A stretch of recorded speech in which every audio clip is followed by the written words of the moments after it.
Afternoon, everyone. Ben here, and today what I'm going to be doing is covering something that I said I was going to cover when I reviewed the Democrat Party, and that is the supposed or the party flip that occurred supposedly in the 1960s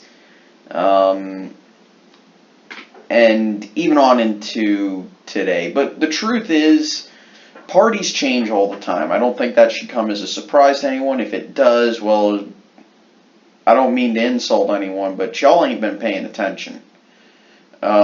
We see it today that there is potential for realignment of the two major parties, with the Republicans being split between their very staunch conservative parts and the Democrats being split by their, the Republicans having their moderate and staunch conservative parts pulling at each other, and Trump really being the catalyst for disrupting the conservative coalition, and the Democrats being split between the progressive movement and more traditional wings of the Democrat Party, at least in modern tradition. The old Democrat Party is kind of dead in many regards. We're actually looking at an election from the old Democrat Party.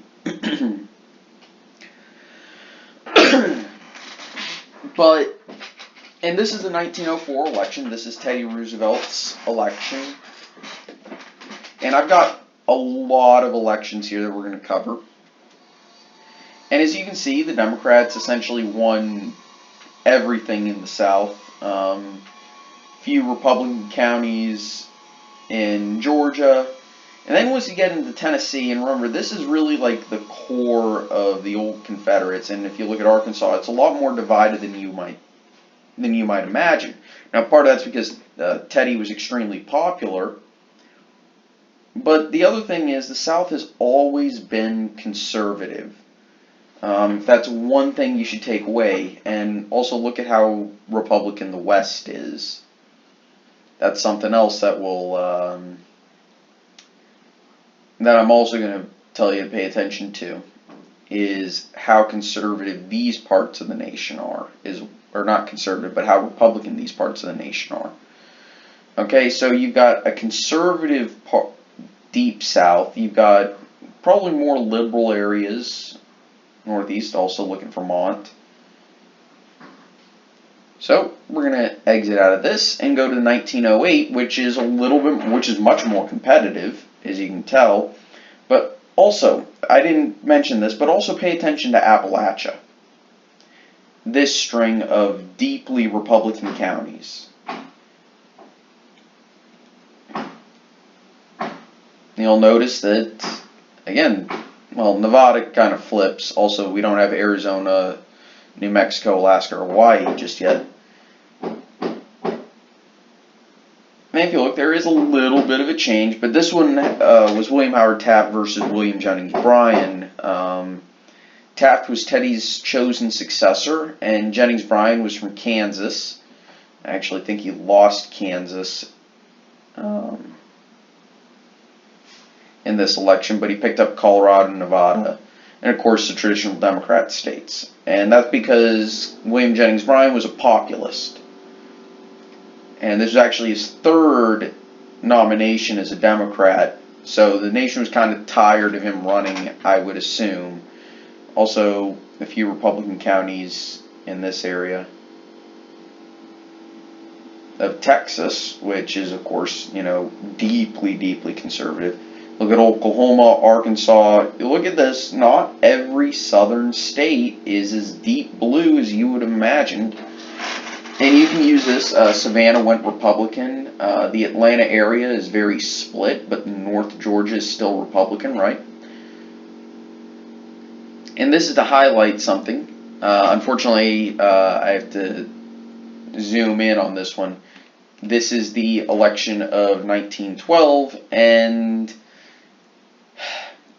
this one had vote splitting in the Republican Party. There's a very good chance that the Republicans would have won this had either Teddy Roosevelt or Taft not run.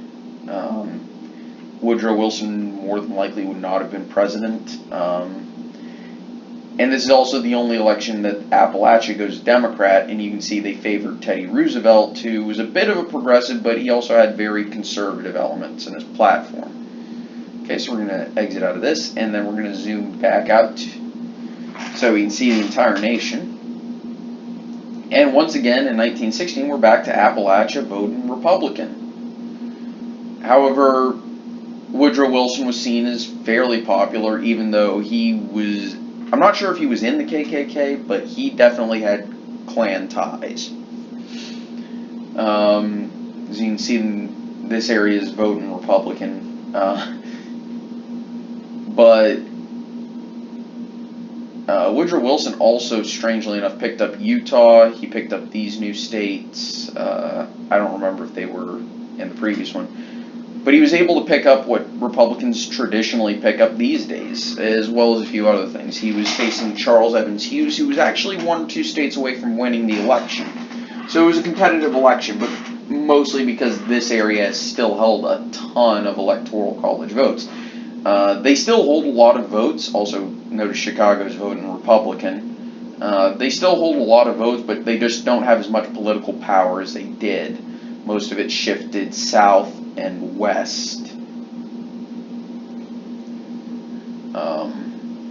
So yeah. And again, the South is very conservative. That was the main point. Though Woodrow Wilson was from the Northeast and a little bit more liberal. This is 1920. This is, I forget who the Democrat was, but the Republican was Warren G. Harding. And as you can see, he won pretty heavily everywhere but the Deep South. He did win Tennessee. He won enough counties in Tennessee, as well as, I think he actually won Nashville, as well as essentially everything in Appalachia. And again, notice North Georgia, very competitive. The Atlanta area, somewhat competitive. West Virginia, I don't think he won West Virginia, but he might have. Now, the reason why I'm looking at county by county is because this is going to show you where it should go. And look, what's sometimes called the Black Belt in the Deep South, these counties in this area, they're still voting Democrat. These are voting Democrat. These are voting Democrat. And look at Virginia. Southwest Virginia is still voting Republican. Now, unfortunately, we have to go here. This is Coolidge versus, I forget who the Democrat was, but again, Appalachia voted Coolidge essentially, as well as a few places. Davis, that's who it was. But notice some of these areas that, by the way, still vote Democrat to this day are voting Democrat back when the party was, especially in the South, was the party of the Klan, Jim Crow, racism, segregation, and all that stuff. Okay? And don't worry, we'll stop when we get to a certain election that a lot of people would say is the catalyst. Okay, so presidential election of 1928. Herbert Hoover. Look at this. He won a ton of Alabama. The solid South wasn't as solid. He won a lot of Texas, too. Don't remember if he won Tennessee, but he definitely won Kentucky. He's winning Appalachia. He's winning a lot of votes out here. He's winning a decent amount of Virginia. Florida, he did extremely well in. If you look at that, he won Miami. Didn't quite win San Antonio, but he won the Houston area. If you look at this, it's just red everywhere. Now, that said, this doesn't account for the size of, major cities like New York or Boston, But it matters. 1932. So, What happened in 1929 that would have made this map possible after essentially 3 decades of actually, really, the Republicans had been dominating presidential elections since 1860, with a few Democrats being able to overcome that for various reasons, normally corruption. But what event in 1929 changed everything? If you answered the Great Depression, you were correct. Notice how even in Appalachia, people are still voting Republican, even in the midst of the Depression, which most of the country blamed on Herbert Hoover and the Republicans. Which I may do something like that, showing that a massive, massive depression on this scale that I actually think is coming in the next decade and a half. In the next 15 years, I honestly expect a massive, massive depression that we haven't seen since the Great Depression. The recession of '08, I hate how people call it the Great Recession, trying to make it sound worse than it was. Sure, it was not good, but 10% unemployment with minimal levels of inflation, come on. The Great Depression had 25% levels of unemployment for a decade. By 2013, the effects of the recession were mostly over, and none of that it really has to do with anything the president did. Just, it was minor. Now, it said Obama's going to get the credit, and fair enough, he did some things that maybe helped, but he probably did some things that maybe hurt. We don't know yet, and it's going to take years and years of economic analysis to be able to tell. But the Great Depression changed everything. And this is something that I want to emphasize. FDR won because of the Great Depression. If the Great Depression doesn't happen, Herbert Hoover's a 2-term president, and FDR is seen as a presidential loser. And the Democrat Party probably never amounts to everything and maybe splits up into different factions. But here's what Roosevelt was able to cobble together. African Americans in all parts of the nation. I'll get to why. He still held power in the Deep South because the Deep South voted Democrat. Period.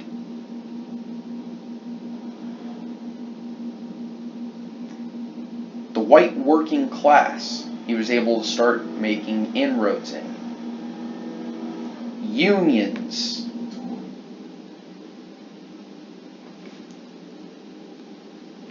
Essentially, most people were part of the New Deal coalition. About the only people who there were some people who begrudgingly voted for FDR because he was a Democrat, and those were mostly conservatives, and especially cultural conservatives, but economic hawks as well, who saw this as too much government, what FDR wanted. And why did African Americans, even in the Deep South, vote Democrat? Well, the answer is simply because the Republican Party wasn't offering anything. At least FDR was offering a job, even if it was given by the government, a job that paid and would, and programs to help you save for retirement, to help you out with health care if you were really poor or unemployed or really, really old. FDR was at least offering something. The Republican Party was like, whoa guys, we had a massive market crash. The best thing to do is do nothing and let the market recover on its own. You will get your jobs back eventually. Unfortunately, people don't like that answer. And they saw FDR as someone who was saying, well, Times are tough, but I'm going to give you something in return. Okay, and that's enough, even if a lot of New Deal programs discriminated against African Americans and anyone who wasn't white. It was still better than the nothing that the Republican Party was offering. Okay? And you can see, New Deal coalition doesn't really change. I think 36 was the... Yeah, 1936 was the year that only Vermont and Maine voted against FDR. It was so bad that in places like Massachusetts and New Hampshire, on the borders with Vermont and Maine, people would put up signs saying you are now leaving the United States. Now, of course, you can see a lot of, isolated Republican counties. Appalachia again. Notice how Appalachia continues to vote Republican, with a few exceptions in this area. Southwest Virginia's only time voting for the Democrat, it looks like, man. It used to be a competitive region, it looks like, but notice how Appalachia, especially in this part of North Carolina and Tennessee and Kentucky, has voted Republican the entire time. This part of Pennsylvania, in this part of New York, and this area. And I'm showing you this dating as far back as I am because I want to show that this is not unusual. But instead, and of course Deep South, still voting super Democrat. Still voting super Democrat. And this area is still mostly Republican. And in this area too. Unfortunately, I have to zoom in here. But you had a Southern candidate running on a essentially 100% Klan platform. So that's why he won South Carolina, Alabama, Mississippi, and Louisiana. Georgia didn't. They voted Democrat, and this was 48. Truman still won, and now as you can see, Chicago's voting blue, and well, there's that, and then we have to zoom back out to 100%. This was 52. This was Eisenhower's first election. He won Virginia and Tennessee, which were, I think he also won Florida. Well, he didn't win Texas, but as you can see, he's winning the traditionally Republican areas now that the Great Depression's over. He's winning Appalachia.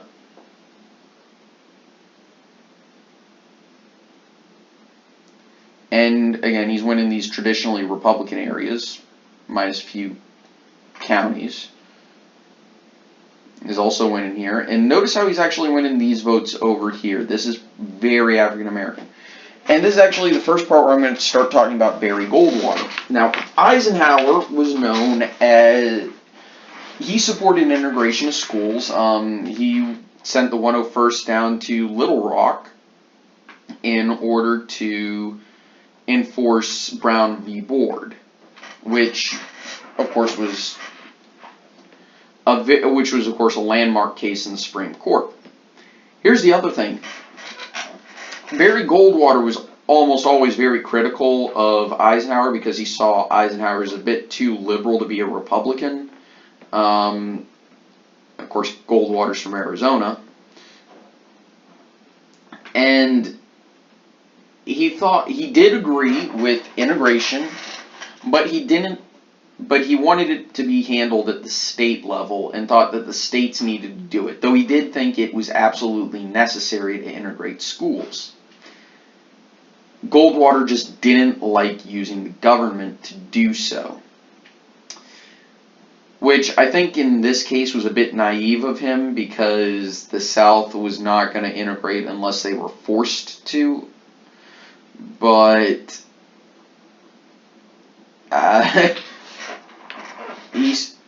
he also was known to despise the KKK, so much so that when they endorsed him, or when individual members endorsed him in '64, which we'll get to, he not only barred them from attending his campaign events, but he publicly denounced the Klan. So it's not like he was super favorable to them or anything, or even supported their platform. He thought it was deplorable, but unfortunately he got lumped in with them because he supported a very, very small government and a lot of states' rights, and they assumed he was on their side when he really wasn't.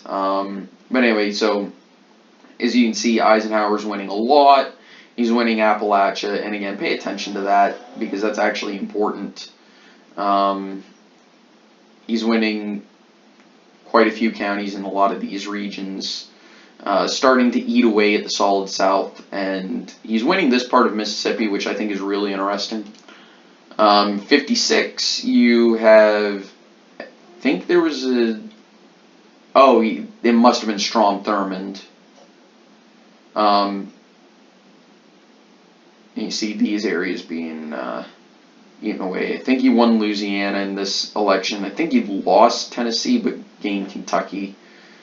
I don't remember what Virginia or West Virginia's results, but so you can see he's still winning Appalachia. Still winning traditionally Republican areas in the nation. He was a very popular president, so that makes sense that he would expand his margins. I don't remember if he won Louisiana in this case, but I think he did.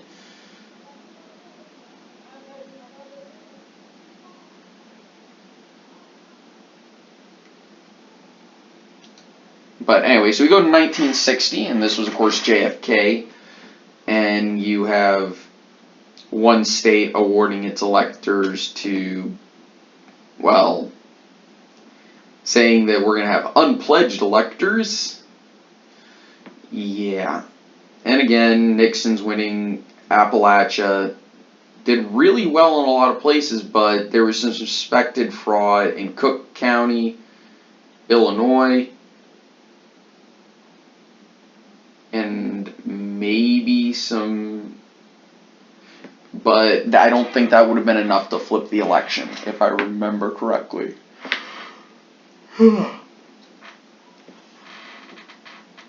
Sorry about the yawn, folks.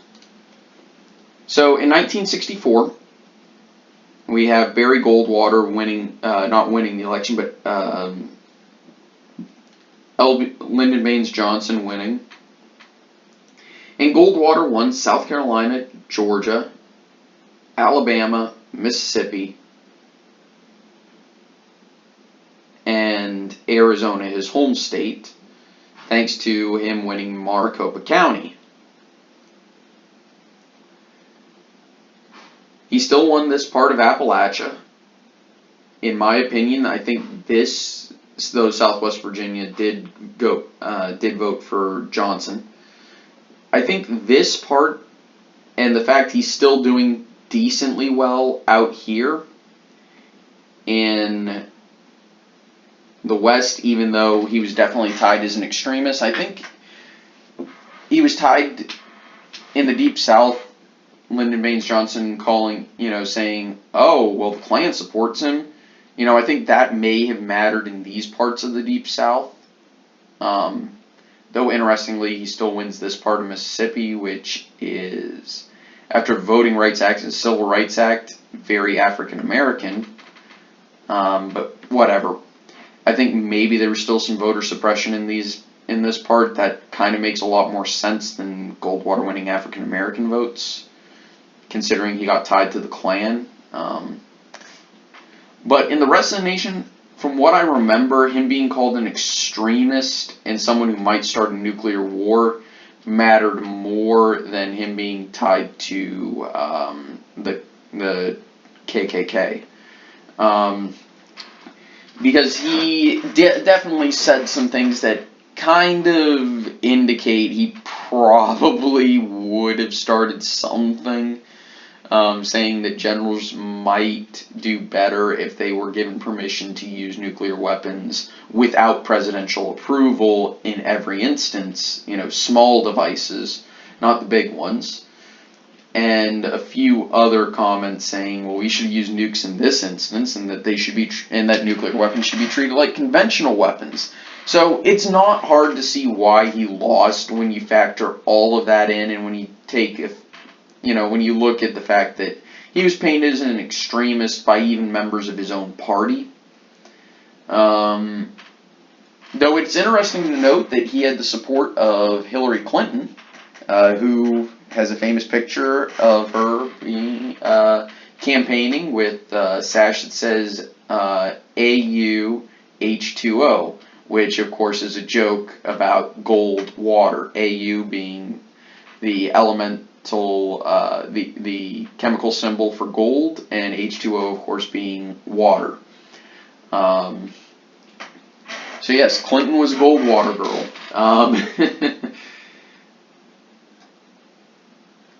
So what changed? Well, anyway, so this kind of gives you the idea that maybe the Republican Party did go after Southern white conservative racist voters. But that's not entirely true. The Republican Party at this point was split between its conservative faction and its more traditional faction. And the conservative faction was starting to win out thanks to people like Ronald Reagan, Barry Goldwater. You could even argue the Bushes were starting to become prominent at this point. Eisenhower endorsed Goldwater. And there were a few other prominent conservatives who started going over who definitely were not racist. But unfortunately, this county map does seem somewhat incriminating, at least for Goldwater's perspective. But Goldwater was not a racist by any stretch of the imagination. He had always supported things like integration, though he, again, to highlight some things, he was against the idea of using the government to enforce it, and especially federal troops. But let's go to '68. When Nixon famously employed the Southern strategy to start winning elections in the Deep South so that the Republicans would win forever. Well, if the idea was, there's definitely some truth, but it wasn't that he was trying to appeal to racists, he was trying to appeal to conservative voters. People who liked God and liked guns. And like the government getting the hell out of their lives. And of course George Wallace ran, so it's unsure whether or not Nixon would have won these southern states, but again, notice he's still winning Appalachia. He's still winning these areas that Republicans have won since the turn of the century. So, is there truth? Again, if we're talking about trying to appeal to conservative voters, yes. If we're trying to talk about appealing to racist voters, I really don't think so. That just seems like a dumb idea. And it seems like an idea that is tied with hurting the Republican Party, much in the way that the Republican Party sometimes calls Democrats a bunch of socialists or communists and aims to hurt the Democrats, which is just not true. They're not socialists, they're not communists, even if some of them definitely do identify with that. Bernie Sanders.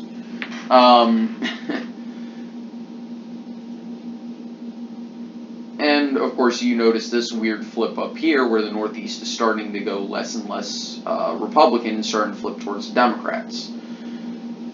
So, yeah, let's go to this election. This was 1992 or 96. I don't honestly remember which one. But you'll notice Appalachia is still voting Republican. Though you do see a shift in these states. You'll notice this area is still voting Democrat, though I think that's just because African Americans shifted to the Democrat Party, and when they shifted, it was because the Democrat Party was offering jobs and some temporary assistance, and then continued that in the 60s with Lyndon Baines Johnson and his Great Society project. And when you go out, when you actually help a political group, or when you help a voting group, doesn't matter whether it's African Americans, white people, conservatives, liberals, hippies, students, farmers, whatever. When you help a group, they tend to become endeared to you for a long time, unless you deeply, deeply insult them in some way, shape, or form. And African Americans maybe saw some shift in the Republican Party to start appealing to conservative voters, and maybe took that as kind of like, well, what happened to you guys supporting civil rights? Even though the Republicans have never stopped supporting civil rights. Interesting fact, Barry Goldwater did not like the religious right. He thought the religious right would ruin the Republican Party. He thought that on, surprisingly, abortion legislation, anti-gay legislation, stuff like that, Goldwater was not a fan of that because, again, too much government. But also because he thought that religion shouldn't be the main focus of American life, even if people in America decide that they want to do that. He thought that that should be left up to the individual and not something that the government should enforce. And it's actually one of the reasons why I would have supported Barry Goldwater, even though, at least according to my friends, well, no, I'm not going to go into that. Anyway, and looking at this, you can still see the Democrats are doing still fairly decently well in the Deep South. Sure, they're doing better in these weirder counties that are not heavily populated, but they're also doing decently well in the cities. And they've kind of flipped in these areas, but notice one traditionally Republican area is still voting Republican a century later, and that's the West. Texas is flipped by this point. This was the closest Bill Clinton ever came to win in Texas. But he won a lot of these states because he was a Southerner. And then this is 2016. Where you see what we now call the Black Belt of the South, which is primarily African American dominated. These are really the only places in the South you'll find major Democrats outside, a lot of Democrats outside of the cities. Dallas voting Democrat, these two in Houston, San Antonio voting Democrat. Maricopa County is on the verge of going Republican again, or verge of going Democrat. Alaska is weird. We don't actually know if this is accurate, but it's as good as we have. And again, Republicans still win in Appalachia, as they did 100 years ago. So what actually changed in the Republican Party? Well, they started appealing to conservatives a lot more, which is why they still do extremely well in extremely rural areas. And that's really all there is to it. In the Deep South, they started becoming a lot more religious, thanks to the religious right, and that's helped them for a long time in the Deep South. But why did they lose African American voters? Two words: Great Depression, or if you want to go forward, or if you want to use two different words, New Deal. They didn't like the idea of the New Deal. They thought it was too much government. And when the New Deal, even if it did in some programs discriminate against African Americans, it was better than not having a job in the first place. So, truth is, the party flip didn't really happen. There was just a shift in demographics that was unrelated to race. That was mostly unrelated to racial politics. The only Democrat who flipped to the Republican Party over the Civil Rights Act was Strom Thurmond. Most Democrat voters continued to vote Democrat until the day they died. This is evidenced by the fact that in the Deep South,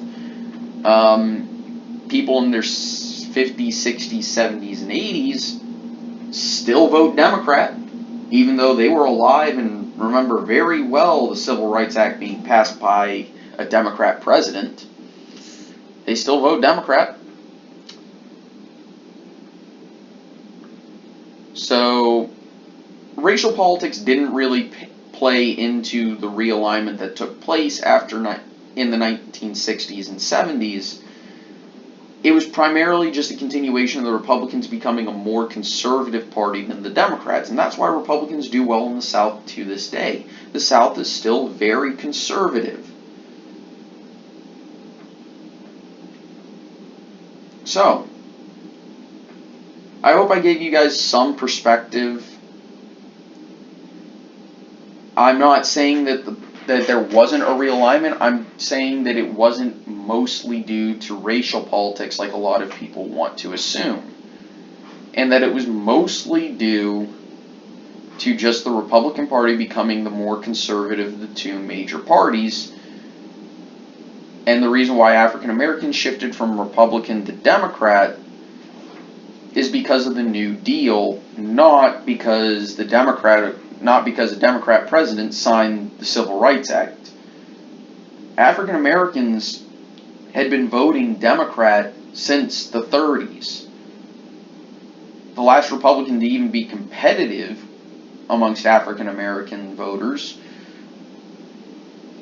was Richard Nixon in 1960,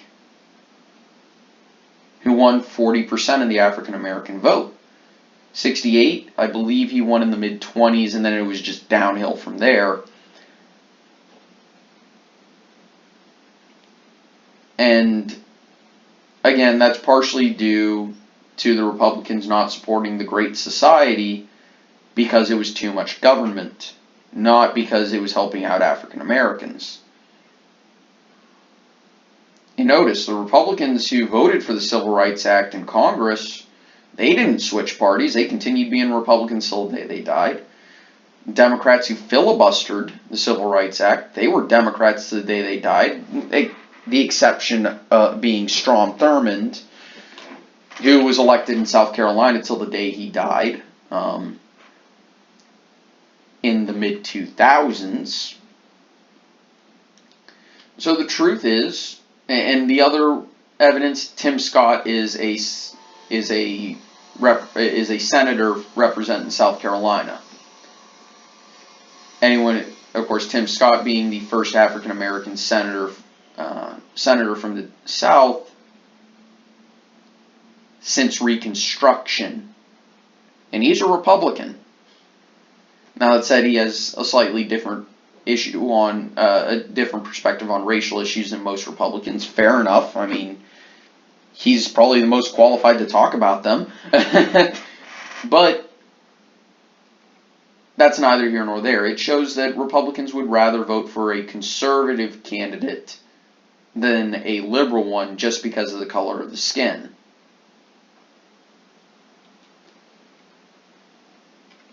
But people are free to believe whatever they want to believe, and I'm willing to hear arguments in the comments. Remember, just keep them civil, keep them reasonable, and refrain from name calling. Of course, this is the #1 rule of my channel: don't be an asshole.